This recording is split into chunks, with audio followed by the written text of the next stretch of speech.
remember my Numatic NV200 that I got given along with some other vacuums? Well, he has been refurbished and looks a lot cleaner and nicer indeed.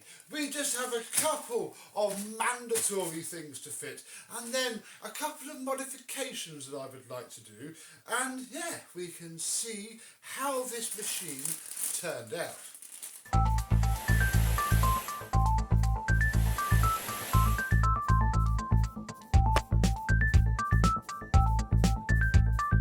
Yes, hello, my vacuum cleaner and pneumatic chums. How are you today? Yes, this little red devil came up pretty flipping well all around. I mean, you're never going to get rid of the marks on the hood, but after a good machine polish, it hasn't half made it just look so much nicer.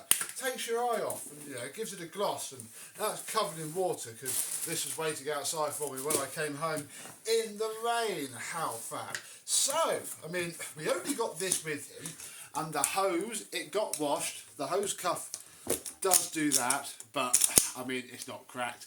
It looks alright, and I swapped the ends around. The kink on this end is because this was on this end, and I'm hoping that over time it's just going to straighten itself out quite nicely. And yeah, the original hose cuff still fits a bent end, which I shall prove later, and I spent a couple of hours cleaning every single bit of hose. You fold it, you do that bit, you turn it, you do that bit some more.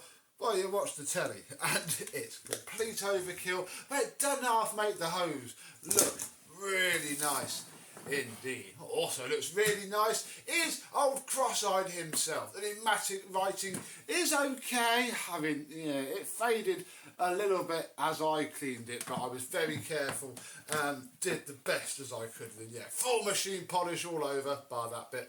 Even did the sticker, and yeah, he's come up okay. If we lift this up, we can see that inside of there is spotless, although, as we'll find out later, inside of here may not be, because when I turned him on after airline, it didn't strip the motor, but I airlined it, brushed it, cleaned it as best as I could. It still smashed out a ton of red dust. So yeah, we'll come on to that later though. We don't need to do that now. We have these, which we will come on to very soon, and then the bucket could not and did not try to get those bolts out. It has just been washed with the wheel stubs in, although the wheels came off, and yeah, it's actually not too bad. Obviously the wheels have seen some mileage, you know, that's been around the block a few times, but yeah, it could be a lot worse. So we shall fit and bag and HEPA flow bag, and then, well, come on, get on. Then we need a filter. And as you remember, the filter in this was torn, and I cannot sew, well, at all, let alone to the standard that would be required to make that sadly genuine genuine original filter airtight. So I spent £6.99 on this disgusting pattern filter, but I did keep those bits, although actually this rubber seal is a bit thinner. Yeah, I kept those bits. So what we're going to do is we're going to take off the pattern horrible bits that are on this filter, and we're going to refit the genuine original pneumatic parts. This is measurably fiddly, but you get it started, and then it will just feed itself around the rim of the filter. Then once that's on, we can take our, again, genuine, original, I mean, they're very well copied nowadays, but, you know, we'll keep the genuine one, pop that back in there, so it doesn't do what the cheap pattern heavily quick bags do, and just suck itself straight up into the motor inlet. Then we can pop this on, which now won't wobble. I've been holding it the last couple of days with a bit of a wobble on, because it's not had the filter to sandwich itself in. And then we can take one last look at the original Flex, plug it in, and see how he sounds now.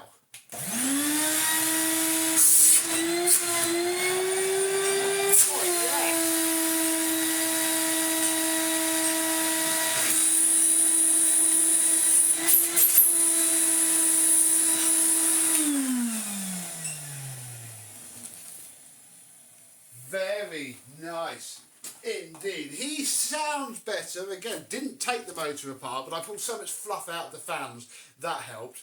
But the noise of bad seems to now be happening whilst it's running. The wind down is smooth as silk. It's when it gets up to speed. Oh dear, oh dear, oh dear. Right, time to get rid of this perfect condition, genuine original mains cable. Now, to change the mains cable on an NV200 or similar shaped basil is actually really flipping simple, because I mean they're commercial vacuums. Who'd have thought that back in the day they would have made it easy? Oh my goodness, yes, that was spotless. Now look at it. Oh dear. I mean, it's why you don't fit. I mean, I don't fit post motor filters before I do the first run, which is why this hasn't got its foam pads yet, mainly because the replacements haven't arrived. They should by the end of this video. Oh my goodness, yes, it's like we never flipping bothered. Right, as you can see, we are sans reefer because it went kapop, and what we need to do is undo the mains flex without destroying anything else. You can come out of there, undo these two screws here which hold the wiring to everything else, and yeah, we can remove our mains cable. But Becca, I hear you ask, why the hell are you removing a perfectly decent fine mains cable? Well, one of the things I've never liked about this shape of vacuum is the cord storage. You know, in an office block, fine, where, you know, it's not standing still long enough to need the cable having anything done.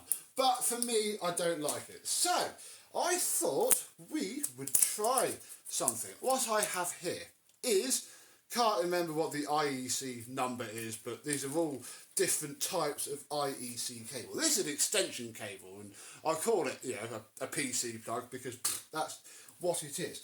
And what we're going to do is, we're going to measure it to about, let's go to there, and then we're going to cut this end off, and well, we don't need that end at the minute, so bye-bye. What we want is this end. I'm then going to feed it back through our genuine cable grommet. Then I'm going to take my very nice, thank you for whoever bought me these on Amazon, although they are getting a bit baggy now. Ooh, Stanley Fat Max. Has anybody got any other ideas for some alright crimpers? I'm actually going to crimp this quite long because we can. There we go. It's actually better on this cable. Maybe they just don't like the RGB type flex that I've been dealing with. Then we're going to chop the earth wire straight off because we don't need that. Sort out our live and neutral like so, and then I'm going to fit this to here. And just like that, and I went for red thinking that it would better match. It doesn't, it's a completely different shade. The switches and the tub, a lovely connection point. What I have here is £6 worth of 5 metre, basically again an IEC cable. This is just effectively a very long PC cable. One of the things that makes me like the Victor V9 as much as I do, because it is lovely, is the fact that you can just fully unplug the cable and get the heck rid of it. These machines where, you know, you have to wrap the cable around, I'm not a fan of, especially these, where, you know, the writing will just disappear. This way, I can do exactly the same with this now. I can plug it in, pop, and in theory,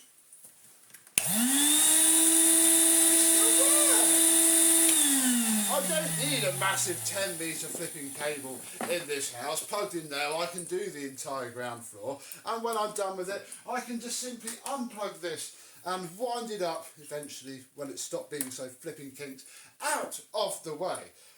Whether I keep this NV200 or my other NV200, unfortunately, as nice as this one is, my other NV200 is from the year I was born. So this whole cable setup might get switched. I'm certainly not going to throw this cable away. This is only personal preference, but I think that's quite a neat little mod, especially if you find one of these that hasn't got its original cable. You know, this cost me under a tenner for both of these, and yeah, I think it's a pretty good way to plug it. So, and again, you can't tell from the front, and I haven't got to keep it stored with its cable round. I'm probably just going to chuck this inside when I'm done with it. I think it will be so much better. So, let's give him a go, because there's now bits of cable all over the floor. Now, because I don't have wands or a floor tool for him, this is where we get to play. And I've been using, it's currently December, time of filming this, RGB Henry. Now, this floor head is amazing, especially with the full 2,200 watts. So yeah, I've nicked the wands, because we'll want those anyway. But yeah, observe, the cuff fits absolutely fine, which is flipping excellent. I just want to see what it's like on this floor head before I take the floor head off, because we need the wands. Oh yeah, no. Bless him. He's good, but he's not. He's good, but he's not 2200 watt meter good. This Total does need a phenomenal amount of airflow to do anything. I'm not entirely sure it's very good. But, you know, the main reason I got these out is because I got out my old single pedal floor head, which is going to be much better. Oh yeah. Yeah.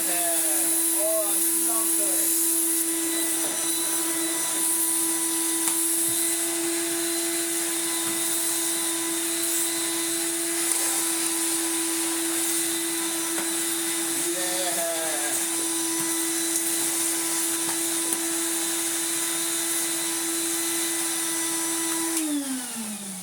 Such a perfect pairing, and yeah, it looks legit, assuming it had this floor head and wasn't just borrowing it. So yeah, that is very cool. I'm pretty happy with that little modification. But whilst we have him out, there is one more thing that I would like to do, and that is be possibly the first people in its life to use this power socket. Now, how are we going to do that? Crikey, you haven't gone and got yourself a genuine, legitimate Numatic power head. Well, no, of course not. We have probably a better power head than that, as much as that would be nice. My hacked about Vax Revolve power head, which takes 240 volts via that plug. Now, I do have an cable for it, which has a switch in line, but goes to, this is from a Vax 3-pin plug to use on anything, which is cool. We should really use it more. However, when I bought those, I bought this, and again, these are just IEC 4 to IEC 8 or something along those lines. It is a female big end to a male that end, and the idea is that when I made my Numatic power head adapter, I flipping was going to go down this route with these before I decided that going this route with these would be better. But I've only got one of these. I don't want to cut it down anymore to crimp something else on. And yeah, this was like £4, and it plugs in there like so. This can then plug into here like so, and effectively if we turn this on now, there would just be 240 volts coming out of the bottom of that cable. Now I don't have, annoyingly, I've only hose clips, which I probably should have found some, but I'm going to faff around here because again it's only going to be just a little bit temporary, and all the cables coiled up anyway, so it's going quite well. It's going to go right the way down to the wand. Not going to put a joint in it. I don't think it's needed. Oh, do you fit in there? Yeah. Wow, I forgot how absolutely humongous that was. Oh, and then eventually, when I've done all of this cable, something that looks rather a lot like this. I mean, yeah, I need to find some clips. It ain't pretty. But if I now turn this on, remember it's all plugged in as it should be. Oh. Feel the suction. Oh, don't tell me it doesn't work.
That is such a beast of a machine. I mean, it helps that this head, oh my goodness, this is a fantastic head paired with an utterly terrible vacuum cleaner fondle arms. Those bristles are so stiff.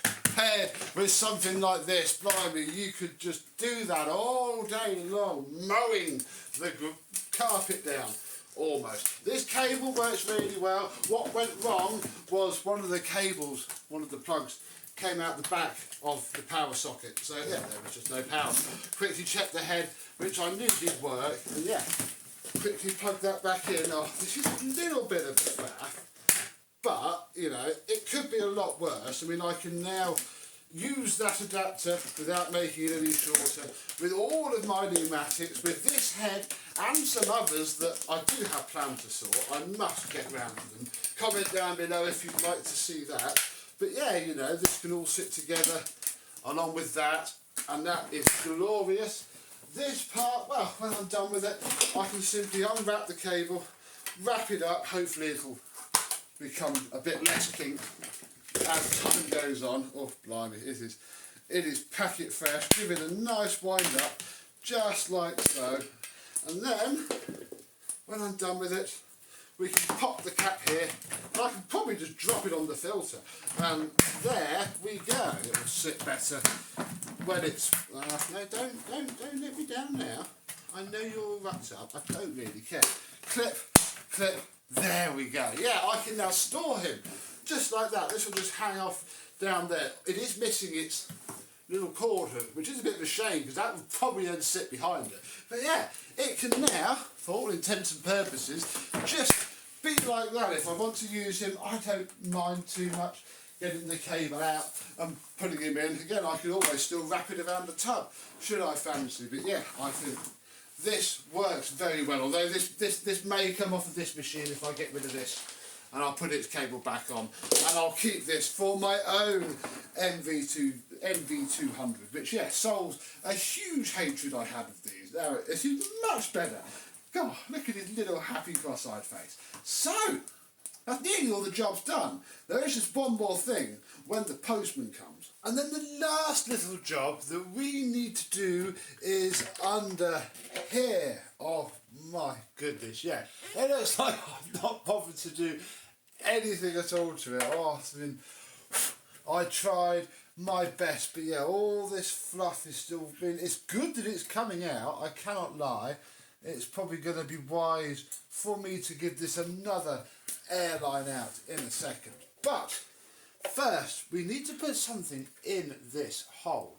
And what that's going to be is this foam here. Now, as usual, I didn't really bother to measure anything. I just went, oh, that's a good price. It's probably going to be enough. Let's buy that. And yeah, ended up with way more than we need. But equally, my other NV200 is also missing its foam. So another day we can sort that out too. Now we need to cut a circle, but I'm going to start by just marking out a very rough square. There's the edge there.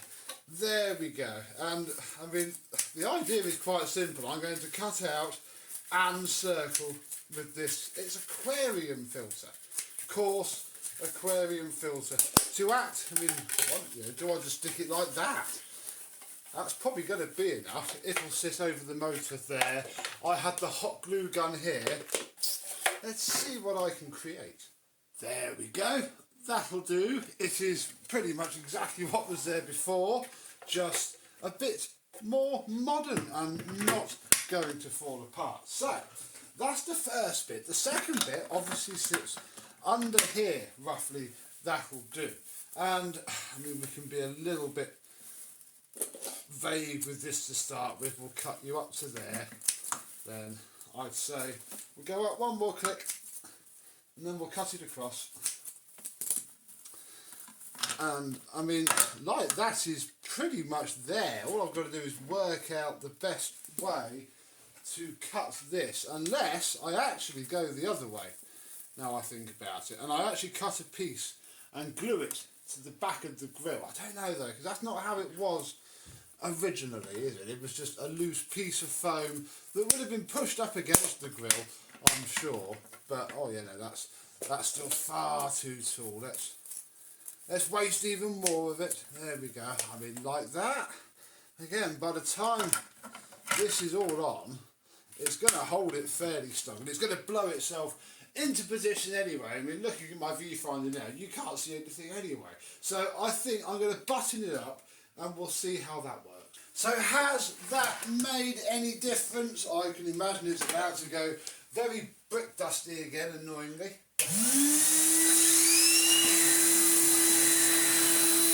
Yeah, well, it has. Oh yeah. It's taking that high-pitched flow now. That turbo brush isn't really doing anything.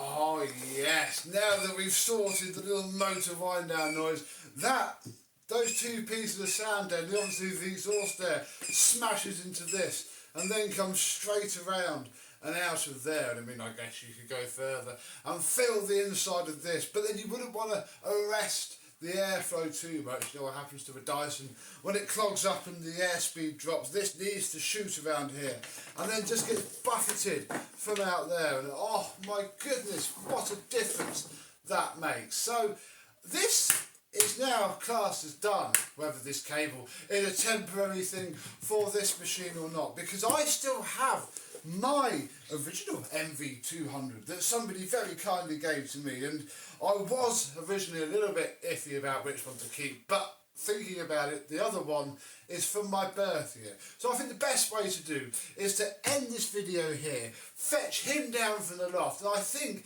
in a second video, third video for this, we're going to put the sound ending into him, probably swap this cable around, perhaps see if we can pinch any nice bits from this to put onto him, and I can improve my NV200 and we can work out what to do with this. But I've had him out for a couple of days in between the last scene and then when those bits of foam came, and he is really, really cool. I like him. He's even more usable now that I can take the cable off to store him. So I think I've done quite well from swapping the Dyson DC40 for, well, it was 4 vacuums and the guy wanted 2 back.